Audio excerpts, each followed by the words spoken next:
mga motorista, and welcome to another episode of Motorista Adventures. For this video, we are here at Ford Cagayan de Oro, and today, papakita ko sa inyo yung ating 2023 Ford Ranger Raptor. So today, let's go over the specs, the features, and everything that you need to know in case na nagbabala kayong bumili ng next generation Ford Ranger Raptor. Okay? So samahan nyo ako in this video. Tara, let's go! So simulan natin dito sa harap ng ating Ford Ranger Raptor, mga motorista, no? If you basically compare this one to the normal Ranger, it is like 0.5 times bigger than that one. And then you can really see na it's big, no? Right? When you step into the showroom and makikita mo kung gaano ka siya, and makikita mo na napakalapad pala niya. So especially with this side fenders dito or yung over fenders natin, diba? So dito naman sa ating harapan na part, no, you have LED headlights which are matrix LED. So yung matrix LED natin, yung low beams siguro natin, yung low beams natin is nagbe-bend siya. Depende kung saan nakatutok yung ating mga tires dito sa harap or yung, kung ano yung steering angle mo. Meron din tayong cornering lights, ayan siya. And C-clamp LED pa rin tayo. And with the latest Rangers as well, LED na yung ating turn signal lights. And parehas lang din dito sa ating Ranger Raptor. Now, what the Ranger Raptor differs is yung front fascia niya. It's just so big, no, dito sa harap. Meron tayong FORD. So, once na meron kayong mga ganitong Ranger, gustong palagyan ng mga ganitong grill. Kasi it does look really nice, no? Maangas na maangas siya. Dito naman sa lower bumper natin, you can see na we have your LED fog lights. And meron tayong sensors dito and on the side. Meron din tayong sa harap, no, na sensors. So, all in all, dito sa harap, it is 6 sensors na siya. That's because meron tong automatic parking. Split type din, no? Same lang din to sa previous Raptor na concept na split siya, no? So, meron siyang parang lower bumper here na kinda separate dito sa ating per part. Ito yung ating radar sensors dito sa harap. Okay, noon walang radar sensors nga si Raptor, eh. And you have your turbo intercooler right down below. You have your radiator dun sa taas na part. You have your recovery hooks here. Yan, steel yan. And then, yung dash plate natin, 2.3mm, mga motorista, no? So, malapad siya. So, let's go to the suspension naman. So, ayan, aluminum swing arm. Kita nyo yung Fox suspension, internal bypass suspension. So, yung upper wishbone naman natin is also aluminum, no? So, ayan, weight savings dyan, no? And stronger than the normal Ford Ranger. Take a look at these rims, no? Akala mo parehas lang pero it's quite different pala siya. It's an evolution from the previous design ng rims. So yung tires natin finally BF Goodrich na all-terrain, KO2s na. So I think this is an updated model. Mas malaki yung mga knobs nito than the previous one. And for the size, obviously 17-inch yung rims, pero yung tire size natin is 285 by 70/17. To make sure na hindi maingay sa loob with this kind of tires, ayan, meron tayong mga sound insulation dito until here, no, to prevent noise from coming into the cabin. So of course, tahimik to si Ranger Raptor than the normal Rangers. Okay? So, moving on, meron tayong mudguard and ito yung ating steel na stepboard. So, very strong material. Ayan, meron pa tayong nakalagay na Raptor. And dito naman sa body, it's still basically the same one. Pero dito sa mga outer sides, no, dito na sa front part, no, dito siya lumalapad. And kung Raptor yung bibilhin mo, meron ka pang mga I think this is for aesthetics only. Hindi siya functional. Pati din ito. I think for the V6 model, these are functional. Pero here on the Raptor na standard, na 2-liter bi-turbo diesel, this is just for design. So, dito sa side mirror natin, turn signal repeaters, same lang sa Rangers. Same lang din yung 360 camera natin. Nothing special and different from the Ranger. So, smart entry and meron siyang push to start engine. Dito sa likuran na part, as with the previous Raptor, over fenders pa rin tayo. Bulging din yung likuran na part, no, to make it look big. You have your Raptor sticker there. And again, you can see this insulation dito, mga motorista, na again to make it the cabin quiet, no. So, setup dito sa likod is disc brake, ventilated disc brake. Outboard pa din yung position ng ating mga shock absorber. So, that aids in stability, no, especially on high speed. Yan. So, kita mo mga motorista, ito yung tailpipe natin, nakababa siya. And you have your hooks here. Diba? So, same lang din to sa previous model, meron din yon. You have LEDs, everything na dito. So, LED brake lights, signal lights. Yung blind spot warning natin is integrated on the taillight itself. You have your Ranger na stamp dito. You have your Raptor badge. You have your Ford logo pero black siya ngayon, hindi siya blue. And then, high mount stoplight natin. You have your fin type antenna dun sa taas. And dito sa likuran, okay, buksan natin. Meron din siyang tailgate assist. Kasama na yung bed liner natin, ano? You have your Ford na lettering doon. Okay, so bed liner is different from the previous one. Meron tayong outlets dito, 12 volt, and yung ating household na socket na outlet dito. Okay? So meron pa din tayong mga divots here, no? And then also here. So mas beefy yung tailgate, tignan ni Raptor. Yung sensors din natin is meron tayo dito sa side, dito. So anim pa din yung sensors natin dito sa likuran na part. So that's basically it for the Ranger Raptor. Wala tayong roof rail sa Raptor na variant. Sa Rangers lang na normal, meron tayong roof rail na kasama. So ito yung engine ng ating Ford Ranger Raptor, mga motorista. This is basically the same engine sa ating top of the line Everest and Wild Truck. No? It's really nice to see here up close.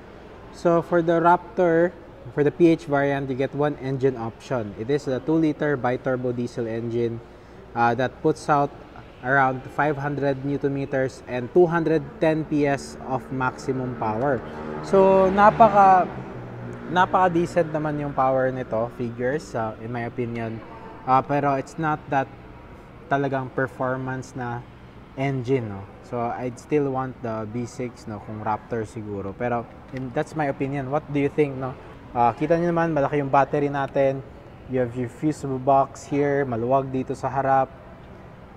You have your intake system dito. Yan yung ating coolant dito. And then, ito yung turbo natin, no? Yung meron tayong turbo dito sa taas, meron tayong dun sa ilalim. So, dalawang turbo yan to prevent lag sa ating turbo. Okay? Andun yung brake master natin sa kabilang side. This is paired to a 10-speed automatic transmission.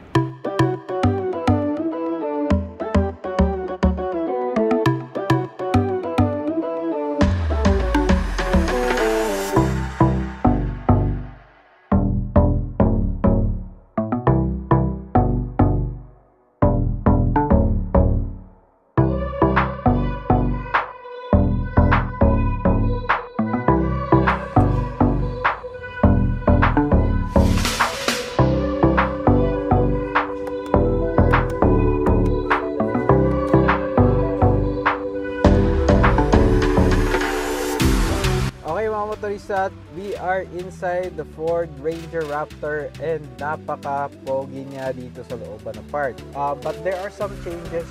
For example, yung mga stuff dito, this is more of that either Alcantara or suede to the part here, but still plastic material pa rin dito sa likuran na part ng dash.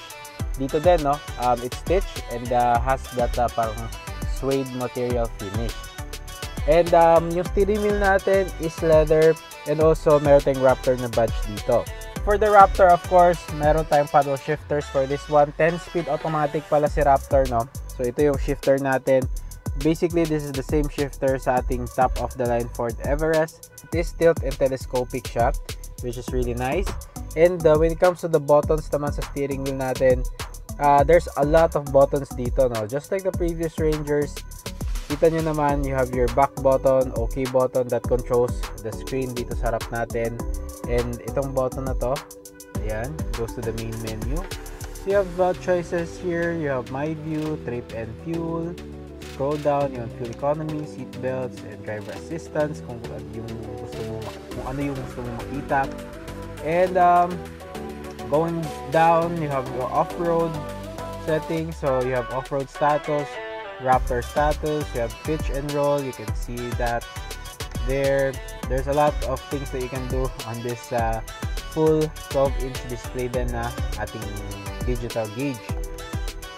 So you have my gauges, you have your voltmeter, engine oil temperature, ayan o, meron pala siya, transmission temperature, battery voltage, and inlet air temperature. So daming mga pwede mo makita dito na mga measurements. Ayan. So go back and then go to towing. Ayan, so you have your trailer information and driver assistance also for the towing.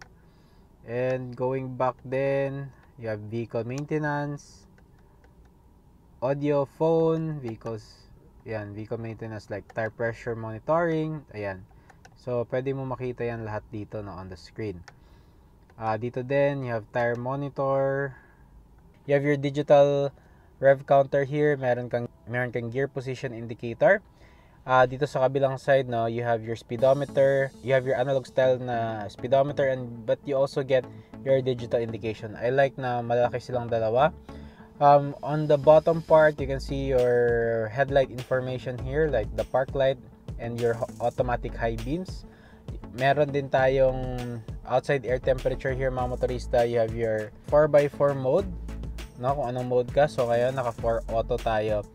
Meron tayong, I'm not sure, I think this is compass, and then this one is odometer, and then you have your seatbelt information, and you also get information for your lane departure alert, and you have your battery indications here. Dito sa taas, you have your engine temperature gauge, your transmission temperature gauge, you have your battery voltage dito sa taas, and you have your distance to empty.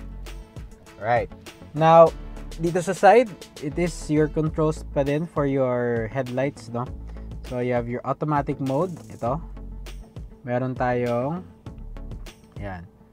And then you have your park light mode. And then you can turn it off, and then you can adjust the dimming, no, on the screen right there. Itong buttons to top. Now on the side, you have suede material here. Okay, and then stitch siya. Lock and unlock buttons is also here. Kita nyo naman, ito yung controls natin for the windows. You have power folding mirrors, yung adjustment natin, and automatic up and down for all the windows, no, si Raptor. And then kung bubuksan mo siya, leather yung armrest mo, diba? And then press this one, and then you have your pop-out cup holders, just like on the high-end models ni Ford Ranger. Okay, so dito sa screen natin, you have your 12-inch display, Apple CarPlay, Android Auto, wireless yan, capable. And then, dito sa ilalim na part is your controls for your air conditioning system. So, kita nyo naman mga motorista na we have your knobs here for your aircon, also your physical buttons, no, sa aircon natin. Meron tayong recirculation and hazard button. Nothing different to sa ating Ranger. Gloss black yung framing dito. And then, meron siya orange, no, sa ating ilalim na part. Meron tayong wireless charger there, and meron pa tayong part here that you can put some stuff. You have your shifter na e-shifter siya, no? So park, reverse, neutral, and drive. Now out of the range sa Ford Rangers natin, ito lang yung merong paddle shifters. Okay, so if you go for the Wildtrak, unfortunately meron kang plus minus here, pero wala siya yung paddle shifters. Electronic parking brake. You have your drive mode selector here. Obviously, you can, when you press this one, it will change the camera. So front camera lang to, no, for the off-road mode. Action control button off, and then you have your auto parking na button. Dito din sa kabilang side, you have your full-time 4-wheel drive na buttons, no. Now we are at 4A. Pwede siya 2 high, 4 high, and 4 low. So you have your switch for the drive modes. Kung i-twist ko siya to the left, you have your normal mode. To the right, you have sport, slippery, mud and ruts, and then if you continue, you have your sand mode, baha, and rock roll. So ayan sila mga motorista, no, yung mga drive modes natin, and it will also shift dito depende kung anong mode ka. So as default, I think this is for auto yung kanyang configuration.